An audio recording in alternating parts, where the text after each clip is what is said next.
destruído por falta de conhecimento. Uma vez que vocês rejeitaram o conhecimento, eu também os rejeito como meus sacerdotes. Uma vez que vocês ignoram a lei do seu Deus, eu também ignorarei seus filhos. Quanto mais aumentaram os sacerdotes, mais eles pecaram contra mim. Trocaram a glória deles por algo vergonhoso. Eles se alimentam dos pecados do meu povo e têm prazer em sua iniquidade. Portanto, castigarei tanto o povo quanto os sacerdotes. Por causa dos seus caminhos, eu lhe retribuirei os seus atos. E eu quero ficar aqui como tema da mensagem no versículo 6. O meu povo foi destruído por falta de conhecimento. E os irmãos podem se assentar em nome de Jesus. Irmãos, aqui, não sei quem estava presente da última vez que eu trouxe a mensagem, mas eu trouxe uma mensagem que tinha um tema de relacionamento com Deus. Eu falei aqui nesse dia que nós fomos criados única e exclusivamente para adorar a Deus e se relacionar com Ele. Não há nenhum outro motivo, nenhum outro propósito da nossa existência a não ser adorar a Deus, se relacionar com Ele e dar contentamento a Ele. É algo que nada na criação pode fazer por Deus, que é dar alegria ao nosso Senhor. Nada vai te satisfazer nesse mundo a não ser a palavra de Deus, a não ser o amor de Deus por você.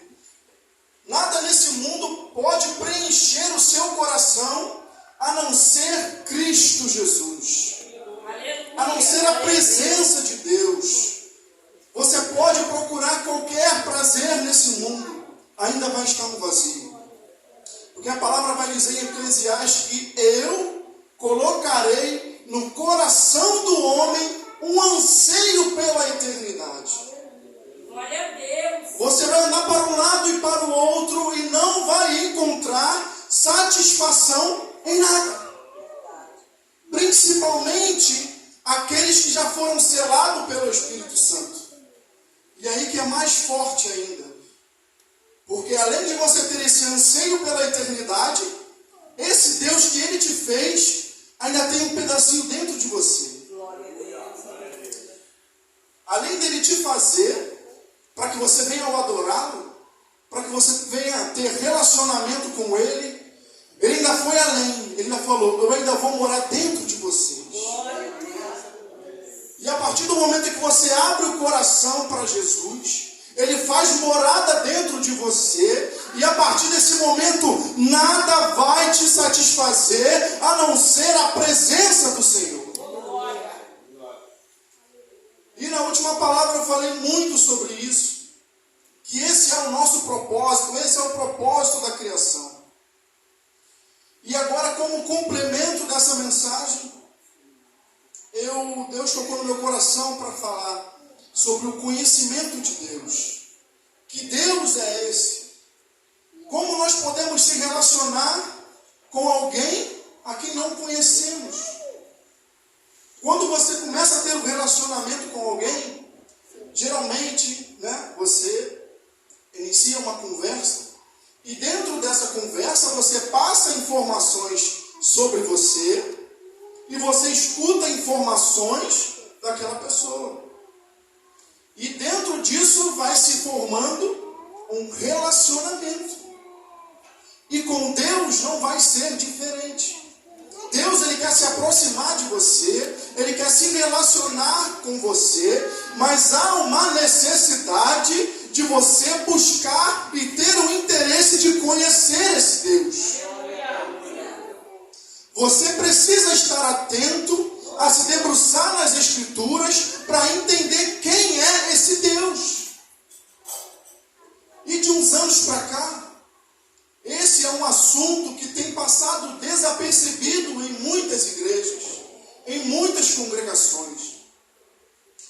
Irmãos, parar para ver, se você começar a ver a igreja primitiva, as primeiras igrejas, as primeiras pregações, o fator principal, o tema principal das pregações era quem Deus é e o que Deus faz. Eles só pregavam isso. O que Deus é santo. Então o que significa a santidade de Deus? Deus ele é soberano. O que significa a soberania de Deus? Deus é onisciente. O que significa a onisciência de Deus? Essa foi a pregação que dominou a igreja primitiva. Foi a pregação que dominou nos primeiros séculos da igreja. Só que nos últimos tempos, infelizmente, nós temos tirado Deus do centro e muitas das vezes temos colocado o homem. Nós temos colocado as nossas necessidades na palavra de Deus. Não estamos buscando o que Deus quer para nós. Nós tentamos encontrar, satisfazer as nossas necessidades dentro das Escrituras. Então, estão vendendo a palavra de Deus como um comércio. Vem para a igreja que você vai ter vitória.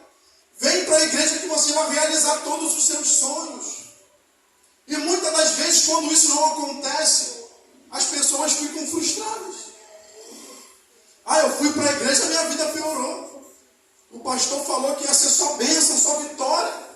Meu Deus do céu, agora minha família é contra mim. Os meus amigos já não querem mais andar comigo. Depois que eu aceitei Jesus, parece que meu ciclo de amizade sumiu. Quem queria fazer negócio comigo não quer fazer mais. Quem me convidava para ir na casa dele já não me convida mais. Meu Deus do céu, eu estou perdido. Eu não sei mais o que fazer. E quando você não estuda, não passa o conhecimento, a realidade das Escrituras, muitas das vezes você cria essas expectativas. E quando elas não são atendidas, as pessoas tendem a se desviar. Então, o que eu quero trazer aqui nessa noite, o que eu quero te incentivar, assim como eu fui incentivado, é conhecer a Deus. Quem é esse Deus? Glória a Deus, aleluia. Como que funciona o caráter de Deus? Quais são os seus atributos? O que quer dizer quando fala que Deus ele é soberano? Porque, irmão, nós temos a tendência de tudo que falamos de Deus, nós tentamos converter isso a nosso favor. Deus é soberano, então eu estou tranquilo. Então eu vou ficar bem. Mas, irmãos, você tem que entender que a soberania de Deus, ela vai também ditar o que é certo e o que é errado na tua vida. No Antigo Testamento, de acordo com a soberania de Deus, era certo matar um cordeiro para fazer expiação dos pecados. Hoje, pela soberania de Deus, é errado. Então, o que vai ditar a minha vida e a sua dentro da soberania de Deus é a vontade de Deus. Então, se Deus ele é soberano e você não faz a vontade dele, você está em rebelião contra Deus. Você crê que Deus é soberano? Você crê? E se você não faz a vontade dele, o que ele tem que fazer com você então? Porque o ser humano, ele é uma das poucas criações que se rebela contra Deus. Porque quando o Senhor Deus fala, vem estrelas, as estrelas vêm. Quando fala para o vento se aquietar, o vento se acalma, a tempestade para. Quando ele quer parar o tempo, não vai ter mais sol, não vai ter mais lua. A hora, o relógio vai ficar parado a meio-dia, ele só obedece. Mas quando o Senhor fala, vem, o ser humano vira as costas para Deus. Meu Deus, é verdade. Glória a Deus. Então essa é a importância de conhecermos esse Deus, de conhecermos os seus atributos. Porque senão, irmãos, como foi falado aqui nessa palavra, a igreja vai perecer. Uma igreja que não é alicerçada no conhecimento de Deus está fadada ao fracasso. Está fadada a cair, a não entender o que Deus quer para nossas vidas. E o Evangelho, ele está unicamente ligado em conhecer a Deus. Por que Jesus teve que vir ao mundo? O que ele vai dizer? Que ele é a vida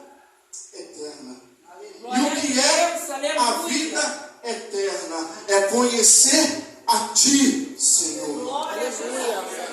Esta é a vida eterna, é conhecer a Deus e a Jesus, o seu Filho. Quando o Senhor morreu naquela cruz, o véu foi rasgado para que você tenha acesso, para que você tenha livre acesso ao conhecimento de Deus, para que você venha buscar e Ele entre no seu coração e que Ele venha te ensinar tudo, meu irmão. Eu não estou falando de teologia, não. Eu não estou falando de teologia. Eu estou falando de buscar a Deus, de buscar esse conhecimento de Deus. E pensando nisso, um dia atrás, não lembro, eu estava estudando sobre angiologia, e aí o teólogo estava 1 hora discorrendo sobre os anjos, e ele chegou à conclusão de que, pelo nome de Jesus, os anjos, o Senhor dá ordem aos anjos a nosso respeito. Aí eu falei, Senhor, esse teólogo, ele ficou 1 hora falando sobre isso, e a minha avó, que não sabia nem ler a Bíblia direito, ela falava, Senhor, envie os teus anjos no meu Pai, envie os teus anjos a respeito dos meus filhos. Você não precisa ser sábio, meu irmão, em teologia para poder conhecer os mistérios de Deus. Glória a Deus. Só precisa do teu interesse. E quais são as consequências de quando falta conhecimento de Deus? Eu acho que a consequência principal que nós vemos hoje é a falta de temor. Hoje nós vemos pessoas brincando com as coisas de Deus. Hoje nós vemos pessoas que têm o conhecimento de Deus, mas que são rebeldes à ordem do Espírito Santo, à ordem do Senhor. Não querem seguir, não querem buscar, abandonam os talentos, abandonam o chamado. Conhece a palavra, mas não quer exercer aquele dom que Deus te deu. Mas o Senhor, você tem que entender que se o Senhor te deu, Ele vai te cobrar. E não tem ninguém interessado a recolher os frutos do que o Senhor. Tem um versículo que vai falar assim, Jeremias: eu almejava recolher os frutos do meu povo. O Senhor, Ele anseia em recolher os teus frutos. Ele é o maior interessado em que você venha dar frutos. Não é a igreja a maior interessada, não é o irmão, não é o pastor, não sou eu. O maior interessado é que você venha dar frutos com aquilo que Deus te deu. É o próprio Senhor, é o seu Deus, o seu Criador, que espera ver os teus frutos. E a falta de temor, ela tem sido muito grande em nosso meio, não só no meio da igreja, mas também no meio dos ímpios. Hoje em dia, as pessoas escarnecem o nome do Senhor com muita facilidade. Nós vemos aí um carnaval onde Jesus foi totalmente maltratado ali no meio de todo mundo, colocando Satanás como vitorioso. Precisamos voltar a ter temor de Deus. Glória a Deus, aleluia. E aqui, Daniel 11:32, vai dizer que com lisonjas corromperá aqueles que tiveram violado a aliança. Mas o povo que conhece seu Deus resistirá com firmeza. Aleluia, glória a Deus. Meus irmãos, se você conhece esse Deus que você serve, você não vai cair em qualquer ladainha. Você não vai cair em qualquer embaraço desse mundo. Você não vai cair em lisonjas. Não vai ser qualquer conversinha no teu ouvido que vai te tirar da presença do Senhor. Não vai ser qualquer manjar que vai aparecer, que vai bater na tua porta e você vai abandonar a presença de Deus. Quando você conhece esse Criador, você se torna uma fortaleza dentro da palavra. Aleluia. Porque a palavra, ela transmite isso a você. A palavra é a nossa força, o conhecimento de Deus é a nossa força. E precisamos voltar a temer a Deus. Precisamos voltar a ter temor do Senhor.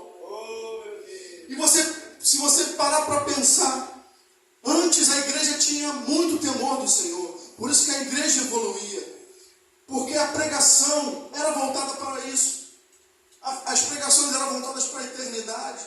Sobre céu, sobre inferno, sobre Deus, quem é esse Deus, o que Deus faz.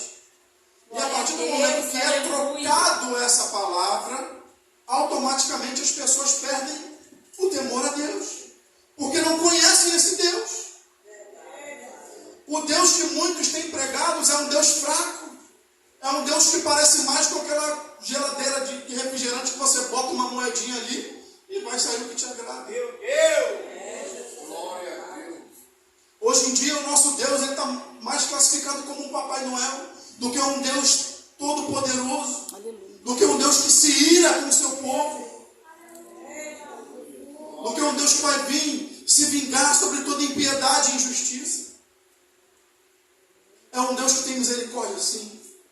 É um Deus que tem graça, sim. Mas é um Deus que se ira com o ímpio todos os dias. Aleluia. Aleluia. Todos os dias.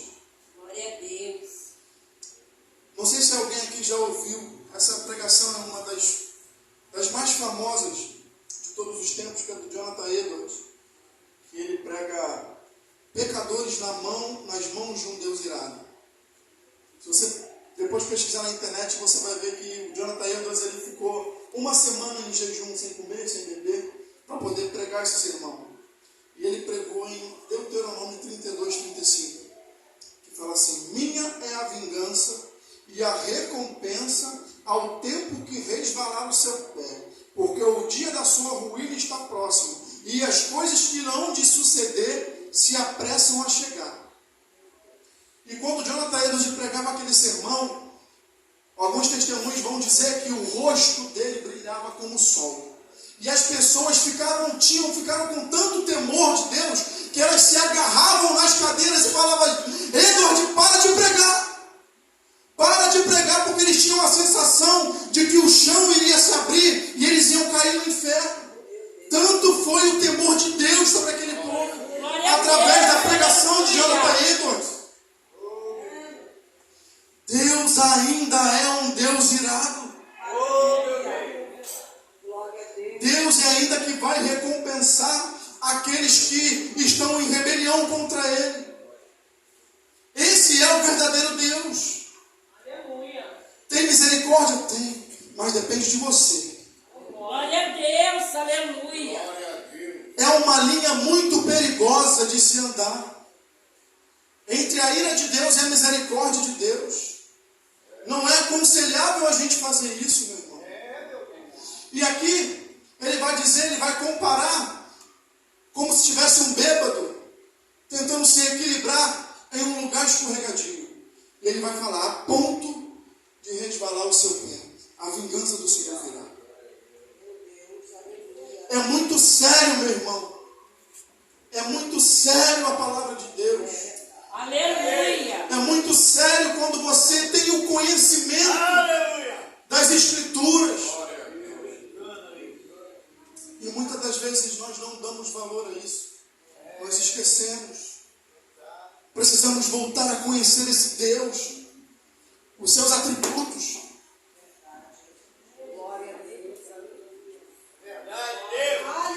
Glória a Deus, aleluia.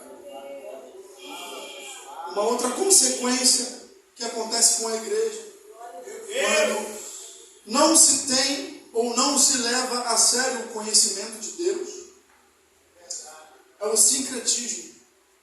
O sincretismo, ele é uma mistura de crenças. E hoje em dia nós vemos que tem muitas coisas entrando dentro da igreja de Cristo. Assim como foi na igreja católica. Porque a igreja católica, ela era a primeira igreja de Cristo. Ela não era o que se tornou hoje. Hoje ela virou uma igreja romana. Mas antes ela era a única igreja que existia. Só que o sincretismo, ele invadiu a igreja, de forma em que eles fizeram um tratado com o Estado, onde a Bíblia passou de ser a única referência E eles começaram a deixar a cultura do Estado entrar para dentro da igreja. Então ali eles já não tinham mais domínio. Cada papa que entrava, acrescentava. Cada papa que entrava, acrescentava uma heresia. E aí foram surgindo os ídolos, cartas de indulgência, até que houve a reforma cristã. Então, se não estivermos alicerçados na palavra de Deus, se não tivermos o conhecimento de Deus, se não buscarmos as Escrituras como ela deve ser, nós corremos o risco de ser sincréticos, de acreditarmos em tudo. Irmãos, e quem acredita em tudo não acredita em nada. E tem muitas coisas invadindo a igreja, atos e atos proféticos. O imediatismo tem criado isso. Eu não quero mais fazer um jejum de 21 dias para que isso venha acontecer, para que eu venha ser curado, para que meu filho venha voltar aos caminhos do Senhor. Eu quero pegar um sal ungido, eu quero pegar uma pedrinha que veio lá de Israel, eu quero pegar uma pedrinha de não sei de onde, que ele vai resolver. Eu não quero mais ter que jejuar, eu não quero mais ter que gastar tempo em oração, eu quero resolver tudo para ontem, então eu vou dar o meu jeitinho.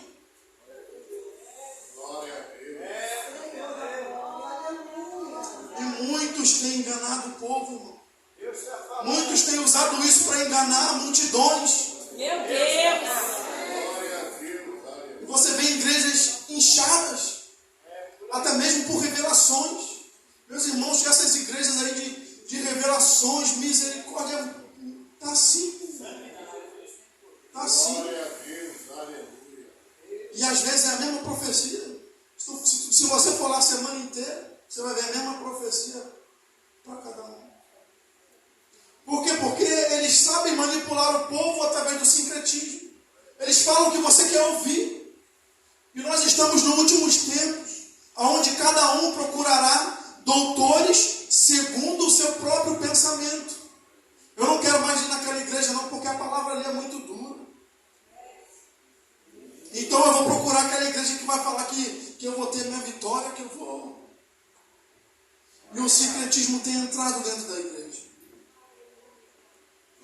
Mas a palavra vai dizer que aqueles que conhecem o Senhor não vão ser enganados com lisonjas, não vão ser enganados com mentiras, não vão se deixar enganar por palavras que não são do coração de Deus. Aleluia, glória a Deus. Essa é a importância de você conhecer esse Deus. Para você não cair, para você não ser enganado. Uma outra consequência é a idolatria.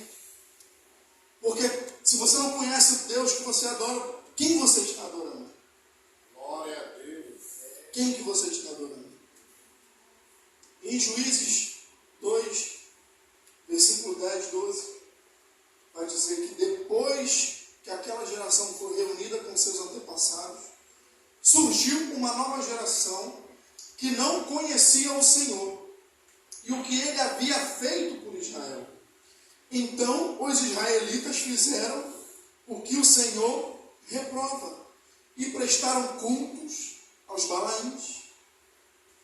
Você está vendo a importância de você passar a tua fé para os teus filhos, de você passar a tua fé para a sua família, de você dar o teu testemunho, um bom testemunho para os seus parentes, Aleluia, para os seus filhos, de você falar desse Deus, de você pregar o evangelho para a tua família.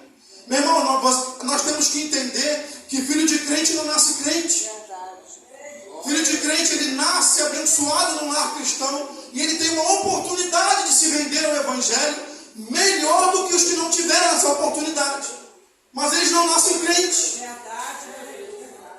Enquanto eles não se converterem, não levantarem as mãos, eles ainda são ímpios e vão ter atitudes de ímpios. E essa responsabilidade é sua.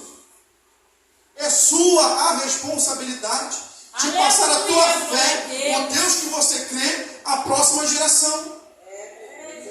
Olha o que aconteceu aqui com Israel. Uma geração inteira morreu sem passar o que Deus fazia para a próxima. E o que aconteceu com a próxima geração? Virou idólatra. Foi adorar outros deuses. Quando não conhecemos a Deus, corremos o risco de estar praticando idolatria. Glória a Deus. Quando não buscamos conhecer esse Deus, que Deus que estamos adorando? Que Deus que estamos adorando? Verdade, Jesus. Aleluia. E o que são os atributos de Deus? Isso é algo que sempre que eu tiver oportunidade eu vou estar trazendo para a igreja. Eu convido a igreja a chegar em casa, ver no YouTube, procurar tudo a respeito disso. Os atributos de Deus. O que é os atributos de Deus? São características que Deus arroga para si. Característica que Deus escolheu para ele. Deus escolheu ser soberano. Deus, ele é santo. Ele escolheu ser santo. Aleluia. Ele escolheu ser Deus. 3 vezes santo. Então, o que significa isso? Quão grave é isso? A santidade de Deus. Quão grave é isso para nós? Deus, ele ser santo. Nós precisamos ter essa curiosidade, esse interesse de conhecer, de saber. Porque o Senhor Jesus, ele morreu na cruz para isso. Para que você tenha um conhecimento de Deus. Para que você venha o buscar. Glória a Deus. Então os atributos de Deus são características que Deus escolheu para si. E algumas, eu não vou falar disso hoje, mas algumas características, alguns atributos de Deus ele compartilha conosco. Outros é só dele. Alguns ele compartilha comigo e com você. Porque ele nos fez a imagem e semelhança. Então alguns atributos que era de Deus foi passado para nós. E entre os atributos de Deus, eu vou citar alguns, tem a justiça de Deus, a ira de Deus, o amor de Deus, a misericórdia de Deus, a pessoalidade de Deus. Porque muitos acham que Deus é uma fumaça. Mas Deus, irmãos, ele é uma pessoa. Quando ele criou o homem, ele vai falar assim: façamos o homem a nossa imagem e semelhança. Você se parece com Deus. Aleluia. Você foi feito à imagem e semelhança de Deus. Glória a Deus. Aleluia. E assim como você se entristece, ele também se entristece. Se eu não me engano, em Coríntios vai dizer para não entristeçais o Espírito Santo. Quando veio o dilúvio, o Senhor vai dizer que se arrependeu de ter feito o homem. Mas ali não vai dizer, não significa que eles se arrependeram, porque Deus não se arrepende. Mas ali Deus estava manifestando a tristeza dele em ver o pecado da humanidade. Tem alguns atributos de Deus que deixam Deus entristecido. Um Deus que é onisciente, irmão. Um Deus que ele passa por todos os nossos pensamentos. Sabe aquela hora que você está sozinho? Você não está sozinho.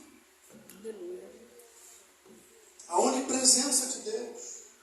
Quando você está sozinho no seu quarto, você não está sozinho. Quando você está na internet sozinho, você não está sozinho. Glória a Deus. Quando você está dirigindo o seu carro, você não está sozinho. Quando você pensa certas coisas, ele também está nos seus pensamentos. E há um versículo que me traz muito temor, que é quando o Senhor vai julgar as intenções do coração. Meu Deus. Aleluia. Não é só o que você deveria fazer, mas é o que você não fez. Glória a Deus. Não é só, Aleluia. melhorando, não é só o que você faz e o que você não faz. É o que você deveria fazer e não está fazendo. Nós vamos ser cobrados por isso. Aleluia. Meu Deus. É verdade. Nós vamos ser cobrados por isso. Glória a Deus. Onipotência de Deus, imutabilidade de Deus. Deus, ele não muda. Deus, ele não muda. Ele é o mesmo ontem e hoje. Deus não muda. Glória a Deus, aleluia. Temos que parar de dar o nosso jeitinho. Glória a Deus. Aleluia. conhecer esse Deus. Temos que voltar a conhecer esse Deus. E aprofundando um pouco mais nesses atributos, eu escolhi um atributo para poder falar. Vou ser rápido, que é a ira de Deus. Em Romanos, esse versículo foi o que me fez estudar mais sobre os atributos de Deus. Foi querer entender o que Deus está querendo dizer. Em Romanos 1, 18 ao 26. Deixa eu ver se está.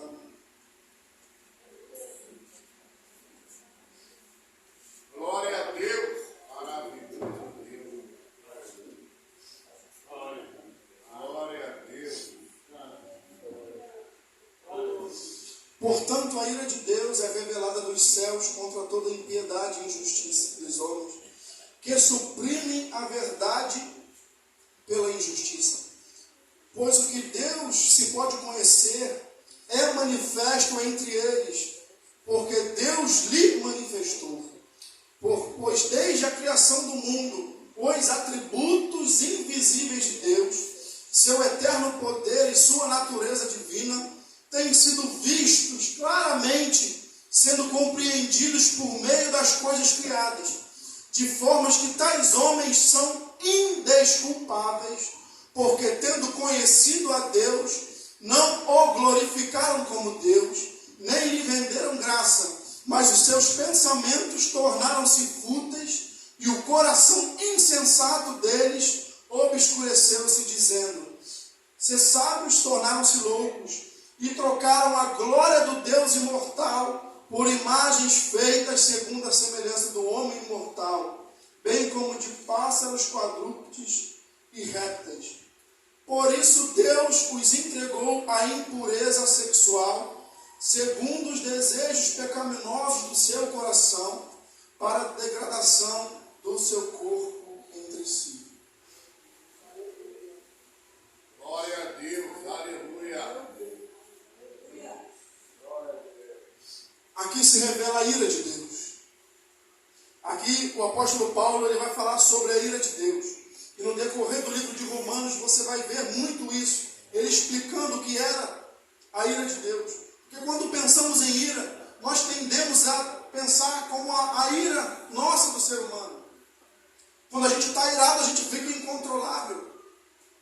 Quando a gente está irado, a gente não pensa nas consequências. Mas a ira de Deus ela é diferente da nossa. A ira de Deus ela não funciona. Deus ele não é um Deus descontrolado. Deus ele não perde o controle de nada. Então aqui ele vai dizer que a glória de Deus ela é manifesta sobre toda impiedade e injustiça. Você lembra dos 10 mandamentos? Os 10 mandamentos ele funcionava assim. Eram 5 mandamentos de pecados a respeito de Deus e 5 pecados a respeito do homem. Quando Jesus veio, se tornaram em 2: amar a Deus sobre todas as coisas e ao próximo como a ti mesmo. Então a ira de Deus ela vem quando cometemos pecados contra Deus e quando cometemos pecados contra o nosso próximo. Isso é muito importante a gente entender, porque quando vemos pessoas pelas ruas e pessoas que não aceitaram Jesus ainda, eles vão falar: eu sou uma pessoa boa, eu faço bem ao próximo, eu sou uma pessoa legal, eu ajudo as pessoas, mas está na prostituição, mas está cometendo pecados contra Deus, está em rebelião contra Deus. Então não é só os pecados de injustiça que trazem a ira de Deus, mas os pecados de impiedade também. Quando não glorificamos a Deus como Ele deve ser glorificado. Aleluia, glória Quando não o adoramos, quando somos rebeldes à vontade de Deus, nós estamos cometendo o pecado de impiedade.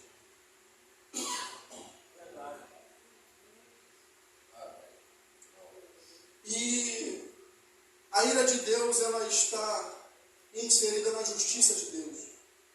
Porque para Deus ele ser justo, ele tem amor. Mas quem tem amor também tem ira. Eu uso muito o exemplo de criança.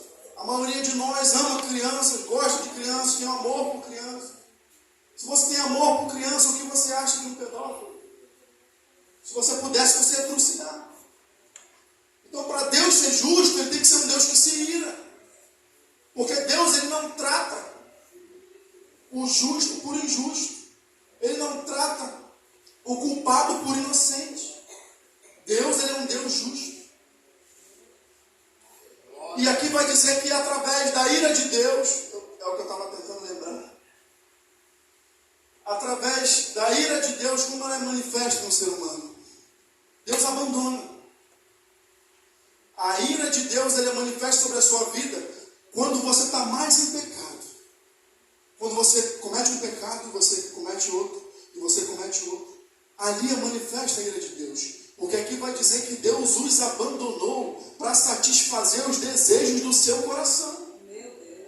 Para que através dos desejos, não é o que você queria, então você vai. Satisfaça o desejo do seu coração. Mas depois de você satisfazer os desejos do seu coração, vem o juízo. Vem a consequência. E quando Deus abandona, o homem fica sem freio. E não há nada em oculto que não venha a ser revelado. E quando Deus entrega o homem às paixões da sua carne, porque foi o que você procurou, porque cada um é sentado segundo a própria cobiça, então você colhe a consequência do que você fez. Hoje, meus irmãos, dia dos pais, quantos pais não perderam suas famílias? Porque trocaram o seio familiar por um botequim. Porque trocaram suas esposas, um momento com seus filhos, por um copo de cachaça. Por amantes. Quantos não trocaram as suas esposas, as mães dos seus filhos, por qualquer uma que apareceu pela rua? E hoje estão colhendo as consequências, estão afastados de suas famílias, estão colhendo os frutos da desobediência, o juízo de Deus. E você acha que eles não estão sofrendo com isso? Então é assim que se manifesta a ira de Deus. Tinha mais algumas coisas para falar, mas a hora avançou. Eu quero só terminar. Quero terminar falando do filho pródigo. Ali na história do filho pródigo, a maioria aqui conhece. Ali a gente vai ver 3 atributos de Deus: a ira, a justiça e a misericórdia. Quando o filho pródigo decide abandonar o seu pai, pegar os seus dotes, pegar o que era seu de direito e abandonar a sua família, a partir daquele momento ele estava sobre a ira de Deus. Porque ele fez aquilo tudo dentro da desobediência. E o que Deus fez? Deus, ele abandona. Deus, ele se afasta. Glória a Deus. Irmãos, tem um versículo que eu uso muito para exemplificar isso, que é Jesus na cruz. Eu não ia falar não, mas eu senti de falar. Jesus na cruz do Calvário. Naquele momento ali, Deus, aleluia. ele vai falar: Senhor, Senhor, por que me desamparaste? Meus irmãos, mas ali tem muita gente que quer romantizar esse momento.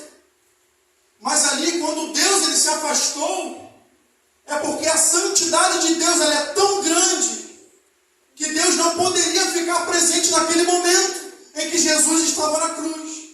Porque Jesus ele se fez pecado. E a palavra vai dizer que maldito é todo aquele que for colocado no madeiro. Então, mesmo Jesus não tendo pecado, ele se fez pecado por meio de nós. Glória a Deus. E todo o sofrimento de Jesus, ali foi manifesto a ira de Deus. Isaías 53:10. Contudo, foi da vontade do Senhor esmagá-lo e fazê-lo sofrer. E embora o Senhor faça da vida dele uma oferta pela culpa, ele verá a sua prole e prolongará os seus dias. E a vontade do Senhor prosperará em sua mão. Mas primeiro foi da vontade do Senhor moê-lo. Foi da vontade de Deus que ele passasse por todo esse sofrimento. Para que a ira que era para estar em nós, aquele sofrimento que era para vir sobre nós, foi derramado todo sobre ele. Meu Deus, aleluia. Jesus. E voltando para o filho pródigo. O filho pródigo ele estava debaixo da ira de Deus, debaixo da justiça de Deus, porque foi decisão dele. Glória a Deus, aleluia. E para sair desse estágio da ira de Deus, para sair desse atributo da ira de Deus, você deve alcançar a misericórdia de Deus. E como que você alcança a misericórdia de Deus? É quando ele está na porta, batendo. Mas cabe a você abrir. Cabe a você tomar essa decisão.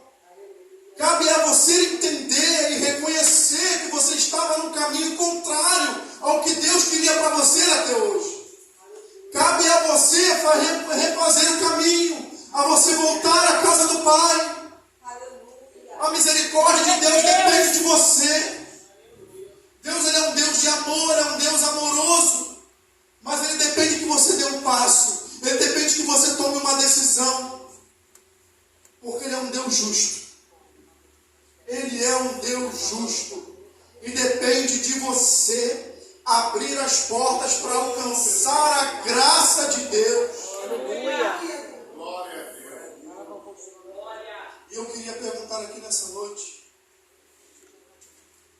se tem alguém nessa noite que entendeu essa palavra, Glória a que Deus. entendeu o sofrimento de Jesus na cruz por você, que entendeu que um homem, filho de Deus, teve que sofrer o despejar da ira de Deus, para que hoje eu e você, dependendo apenas de um passo, consiga alcançar a misericórdia de Deus.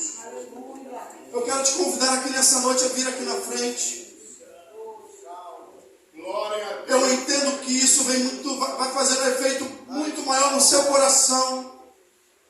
Você vindo aqui reconhecendo, fala: Senhor, até ontem eu estava debaixo da sua ira, mas hoje eu apelo para a sua misericórdia.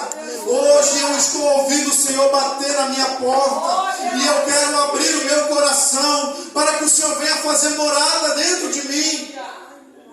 Ô Jesus! A misericórdia de Deus está nesse lugar. O amor de Deus está nesse lugar. Glória a Deus. Só depende de você dar esse passo.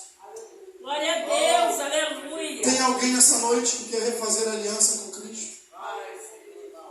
Glória a Deus, aleluia. Tem alguém nessa noite que entendeu que não quer mais se rebeliar contra Deus? Que não quer mais deixar os talentos parados? Que entendeu que ele teve o privilégio de um dia conhecer a palavra de Deus, mas que por algum motivo se perdeu na caminhada, se rebeliou? Meu Deus. Hoje é a sua oportunidade. Glória a Deus, aleluia. Porque foi falado aqui que é uma linha muito perigosa de se andar entre a misericórdia e a ira de Deus. E há tempo que resvalar o seu pé. Ou seja, nós não sabemos o dia nem a hora. Nós não sabemos nem o dia nem a hora que o Senhor pode voltar para nós. Glória a Deus. E hoje você está tendo uma oportunidade de estarem retornando a esse Deus. Não é para mim, não é para a igreja, mas é você com Deus. É a sua intimidade com Deus. Dessa vez eu vou fazer diferente, Senhor. Eu entendo que eu sou seu filho. Assim como o filho pródigo teve que se levantar e voltar à casa do Pai. Hoje Deus está te chamando nessa noite para que você venha. Aleluia, glória a Deus. E Ele tem promessa para você. Mas essa promessa depende única e exclusivamente do seu passo. Tem alguém nessa noite que quer refazer essa aliança? Então que o Espírito Santo venha falar mais aos vossos corações. E eu agradeço a minha rica oportunidade. Em nome de Jesus.